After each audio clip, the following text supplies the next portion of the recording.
Salam Patriot, Suara Patriot bersama Chandra Tua.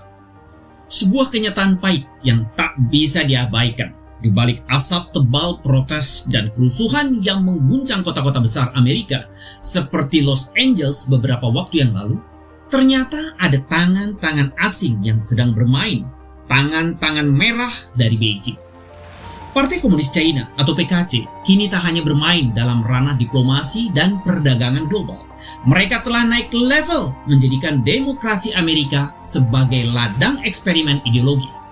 Bukan dengan peluru, tetapi dengan propaganda, uang, dan jaringan sosialisme yang disusupkan dengan rapi. Salah satu pion utama mereka, Neville Roy Singham. Nama ini mungkin tak sepopuler Jack Ma atau Elon Musk, tapi sepak terjangnya jauh lebih mengerikan. Seorang miliarder teknologi asal Amerika, namun kini tinggal di Shanghai dan terang-terangan berpihak pada rezim PKC. Melalui jaringan lembaga non-profit, Singham menyalurkan jutaan dolar ke organisasi-organisasi Marxis dan komunis di Amerika Serikat, di antaranya Partai untuk Sosialisme dan Pembebasan. Bukan sekedar protes, ini adalah perang informasi, perang persepsi. Dana yang digelontorkan digunakan untuk membakar sentimen anti pemerintah, memperbesar celah ras dan kelas sosial, dan menciptakan kekacauan demi kekacauan yang membuat Amerika terpecah dari dalam. Inilah strategi klasik komunis, divide and conquer, pecah belah bangsa musuh, bukan dengan tang dan rudal, tapi dengan ideologi dan uang. Saat bangsa itu sibuk berdebat tentang ras, gender, hak imigran, dan kebebasan sipil, PKC sibuk memperluas pengaruhnya ke Afrika, Pasifik Selatan, bahkan hingga Amerika Latin. Neville Singham juga memiliki hubungan erat dengan Huawei, perusahaan yang sudah lama dituding sebagai alat intelijen PKC.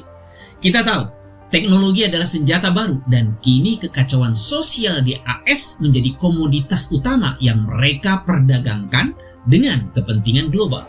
Jodie Evans, istri Singham, tak kalah radikal. Ia menggambarkan minoritas Uighur sebagai teroris dan aktivitas Hong Kong sebagai perusuh. Sebuah narasi yang seirama dengan suara Beijing. Dalam bukunya, China Bukan Musuh Kita, ia mencoba menutupi tirani PKC dengan selimut kata-kata manis tentang kemakmuran dan stabilitas. Namun pertanyaannya adalah, mengapa seorang warga Amerika begitu bernafsu membela rezim totaliter seperti PKC?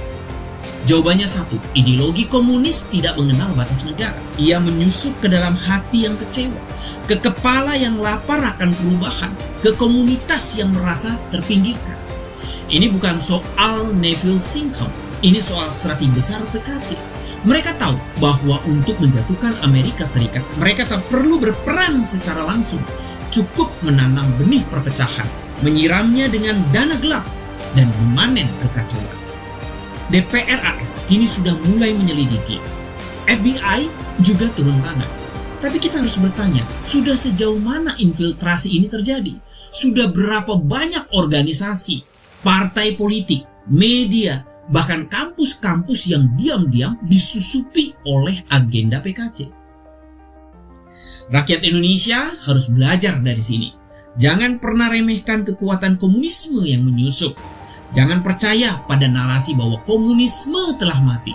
Justru di saat kita lengah, mereka bangkit dengan wajah baru, lebih licin, lebih pintar, dan lebih berbahaya.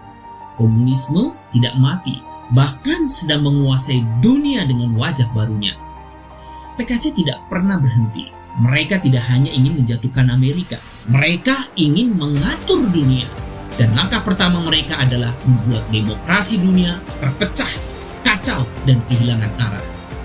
Mereka tak butuh rudal, cukup satu generasi muda yang percaya bahwa komunisme itu keren, bahwa sistem otoriter bisa membawa ketertiban, bahwa kebebasan adalah kekacauan.